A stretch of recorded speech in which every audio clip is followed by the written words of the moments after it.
શહેર ભાજપ પ્રમુખે પત્ર લખ્યો હશે તો સમજીને લખ્યો હશે, પરંતુ એની મૂલવણી કરવા કરતાં હું તો એવું માનું છું કે આ પત્ર વહેલો આવ્યો તો ખૂબ વધારે સારું થાત, કારણ કે લેખિત ભલામણ કરવાથી કોર્પોરેશનના અધિકારીઓની પણ એક જવાબદેહી ફિક્સ થાય છે અને ભલામણ કરનાર કોર્પોરેટરને પણ ધ્યાનમાં આવે છે કે એણે શેની ભલામણ કરી છે, શેના માટે કરી છે અને શું કામ કરી છે. માટે લેખિત ભલામણનો આગ્રહ તો ખૂબ સારી વાત છે. ખાસ આ પ્રકારના પત્ર ક્યાંક જે પદાધિકારીઓ હોય છે એના જે ભલામણો છે તે ખુલ્લી નહીં પાડી દે, કઈ રીતે? ભલામણો તો ખુલ્લી ક્યાંથી પડવાની છે, પરંતુ એના પદાધિકારીઓને એકચ્યુઅલી કાયદાકીય મર્યાદામાં રહીને ભલામણ કરવાનું પણ જ્ઞાન આવશે. ઘણી વખત અધિકારીઓ પણ કાયદાકીય મર્યાદાઓ શું છે જાણ્યા વિના ઘણી વખત પત્ર ફોરવર્ડ કરી દેતા હોય છે. સ્ટેન્ડિંગમાં પણ ઘણી ઘટનાઓ એવી બની છે કે જેમાં અમુક કાયદાની વિરુદ્ધની ભલામણો અધિકારીઓ દ્વારા આવી ગઈ હોય, તો આ પણ બધું અટકશે અને સરવાળે લેખિતમાં થાય તો એ પ્રજાકીય કામમાં એક અધિકારીઓની જવાબદેહી ફિક્સ કરશે, જેને લીધે કામમાં ઝડપ આવશે. આ ટીઆરપી ગેમ ઝોન પછી આ પત્ર જાહેર કરવાનું કારણ શું? કેમ કે આ ઘટનાની અંદર કોઈ ભલામણ તો કરેલી હોવાનું અનેક જગ્યાએ ચર્ચાઓ ચાલી રહી છે. ટીઆરપી ગેમ ઝોનની દુઃખદ ઘટના પછી ઘણા બધા તંત્ર દ્વારા સુધારા થઈ રહ્યા છે અને ક્યાંક ને ક્યાંક એમાં જે કંઈ જાગૃતતાનો અભાવ હતો એ દૂર થઈ રહ્યું એવું લાગી રહ્યું છે. અત્યારે જે સીલિંગની પ્રક્રિયા ચાલુ છે અને કડક હાથે કાર્યવાહી કરવામાં આવી રહી છે, આપ એક ભાજપના કોર્પોરેટર તરીકે એક કઈ રીતે જુઓ છો?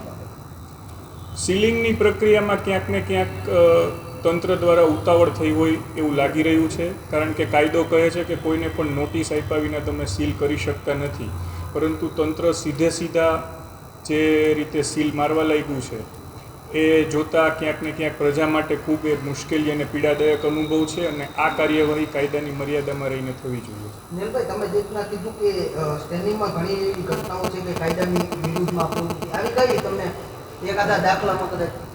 કાયદાની વિરુદ્ધમાં તો નહીં, પરંતુ ઘણી વખત નાણાકીય મર્યાદાને ધ્યાનમાં લીધા વિના અધિકારીઓ દ્વારા સ્ટેન્ડિંગના એજન્ડામાં પત્ર મુકાવી દેવાતો હોય છે અને આ ઘણી વખત સ્ટેન્ડિંગના સભ્યો પણ ક્યાંક ને ક્યાંક જે સરકારની માર્ગદર્શિકાઓ છે, જે નિયમો છે, જેનું પાલન સંપૂર્ણતઃ કરવાનું હોય છે, એ કરવામાં આ પત્રની ભલામણના આધારે, કારણ કે પત્ર કમિશનર દ્વારા આવતો હોય છે, એટલે ઘણીવાર એમને પણ એમ થતું હોય છે કે આ ક્યાંક ને ક્યાંક સાચી જ વાત હશે અને ચૂક રહી જતી હોય છે. આપ એક પદાધિકારી તરીકે એવું માનો છો કે જે ભલામણ અથવા પત્ર એ એક કાયદાની મર્યાદામાં રહીને થવું જોઈએ, જેની ભલામણ થતી હોય એને થવું જોઈએ, લાગવગ ન હોવું જોઈએ? ભલામણ હોવી જોઈએ પણ લાગવગ ન હોવી જોઈએ, એવું માનો છો તમે?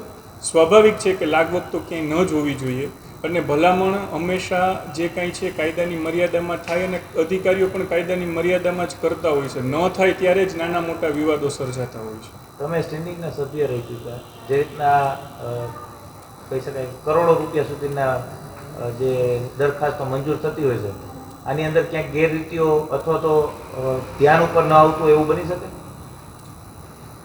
સ્ટેન્ડિંગમાં કમિશનર દ્વારા દરખાસ્ત મુકાતી હોય છે અને સ્ટેન્ડિંગના ચેરમેન એનો અભ્યાસ કરીને દરખાસ્તનો સમાવેશ કરતા હોય છે અને પછી સ્ટેન્ડિંગના સભ્યો એને ચર્ચાના આધારે પસાર કરતા હોય છે. ઘણી વખત સમયના અભાવે એવું બની પણ શકે કે વિગતો ક્યાંક શરત ચૂકતી રહી ગઈ હોય.